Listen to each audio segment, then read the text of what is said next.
Hi everybody. My name's Tim Scrivener. This is my teaching video. As I said before, my name is Tim Scrivener and I'm a corporate driver in Newark. And originally though, I'm from Chicago. Well, not exactly. I'm from Franklin Park, Illinois, Franklin Park. And I'm a corporate driver. I take a lot of people to the airport in Newark. And but in the evenings, I'm an English teacher.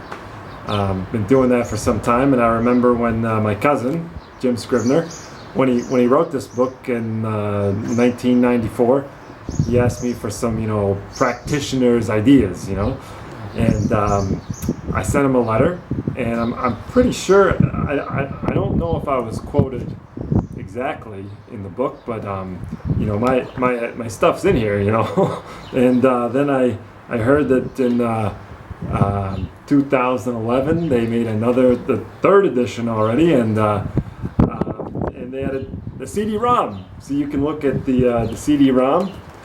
And then I was thinking, well, maybe I'll for the next edition, I mean, after all, it's 2017, that I could make like a YouTube thing so people could watch kind of how to use the book but with the YouTubes. So yeah.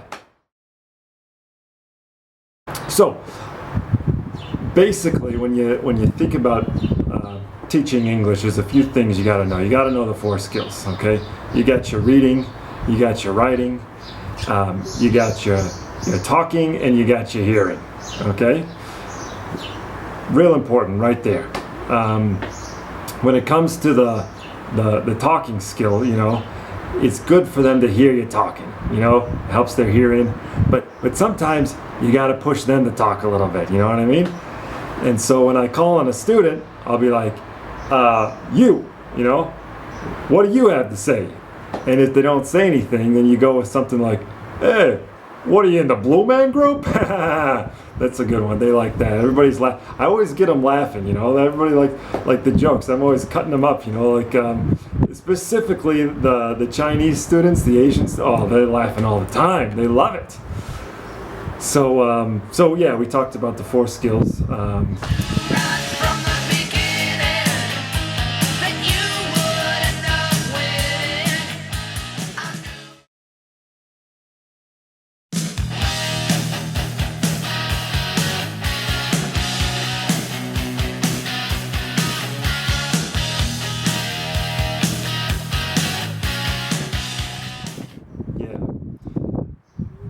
In addition, I think it's a good job to know about cultures. You got to know about their cultures a little bit. So here's a lesson plan idea. Okay, the lesson plan idea. So here's a lesson plan idea. To get them talking, to get their talking skills, you put up on the board, what is your Christmas? Because you want to learn about their holidays, so you say, what is your Christmas? Okay, and then they'll tell you about all these holidays, and then what you do is you maybe make like one of those things with a circle, and then you put the other circle, and then you got like an oval in between, the comparison chart, and then you put Christmas in one, and then their Christmas in the other, and then you can find out what's, and you can talk a little bit about this one's different than that one, and so get some going,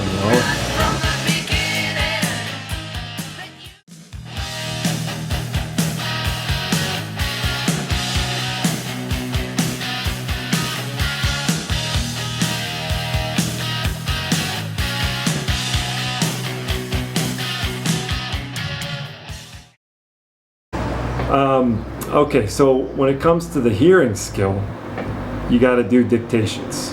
I love to do the dictations. So sometimes I'll tell them a story. I like telling them stories about stuff that they can relate to, and but even stuff they can't relate to is good.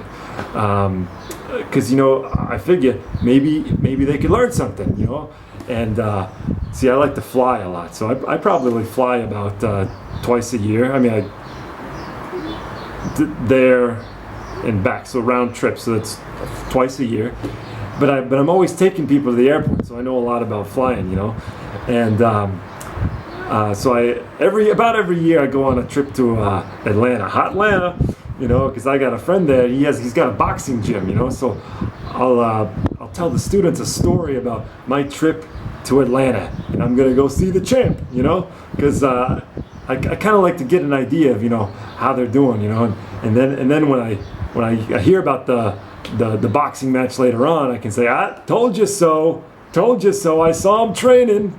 That's a good one. But anyway, it helps their hearing skills. I tell the story and then they write it down. Yeah. And then I make them stand up and tell the story back to me, which is hilarious because they're always getting stuff wrong. But I correct it, I'm always correcting it.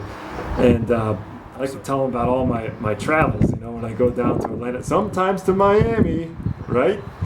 And whenever I get on the plane, I'm always, I always look into the cockpit and I say something like, "You guys ready? Huh?" Because I want to check them out, make sure like the pilots, is this like, what is that guy's name? Captain Phillips? Or is that the other one? Anyway, yeah. So the dictation with the story. Okay.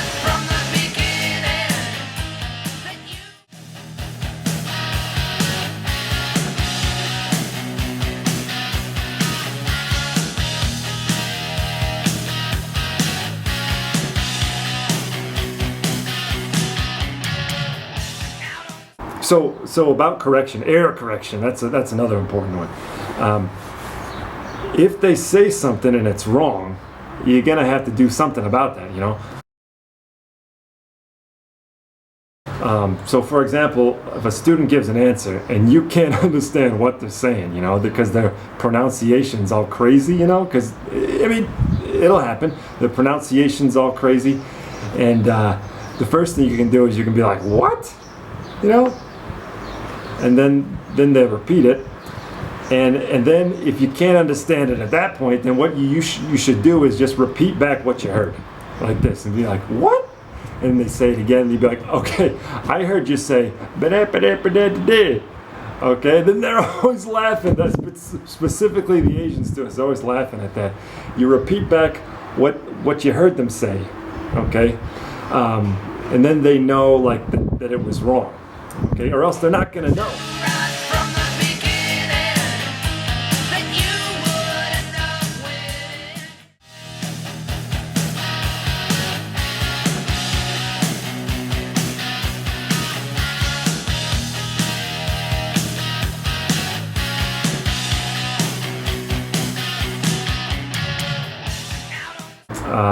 Now with names, okay.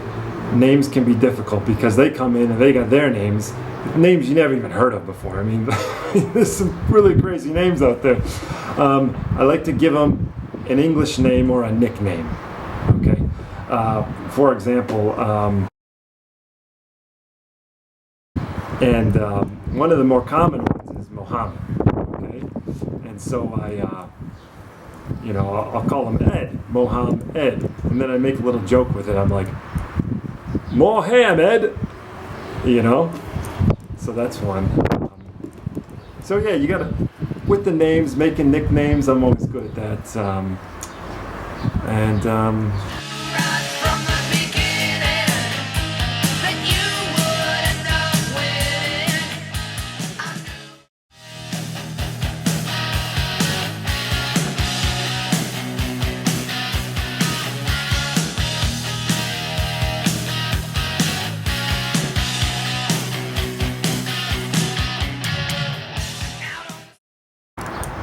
Oh yeah, okay. So if you really want to get the class going, you really want to get them going, and this is once again the lesson planning thing here. When you've done it as long as I have, the lessons that just come. You don't have to think about it, And what I've done is a few years ago there was a show called Walker, Texas Rangers, and it had Chuck Norris's on it. This show was amazing. Right? So what I do is I bring in my VHS player and the recordings I made of the Walker Texas Ranger, and then we watch them as a class. And then you can do stuff with it. You watch part of it, and then you talk about it, or you pause it and you say, oh, what are they going to say next? And then they try to guess, and then you play it, and then you see if they were right or wrong. And other times I just pause it because I'm just like, right? Because he's doing like a kick. You know, when I first saw that show, I didn't know it was Chuck Norris's, and then like it was like season 2, and I was like, are you kidding me? Oh man, that show, it's great. I get them in groups. Maybe we'll watch an episode, 40 minutes or so, because I fast forward the commercials, and then after that, they'll get in groups of like 8 or 10. If there's 22 groups, 3 groups, I don't know. I'm not really a numbers guy, you know, I'm an English guy. And then they can talk about it, you know, and I can just say, discuss what you liked and what you didn't like. And that's a great lesson for that. So,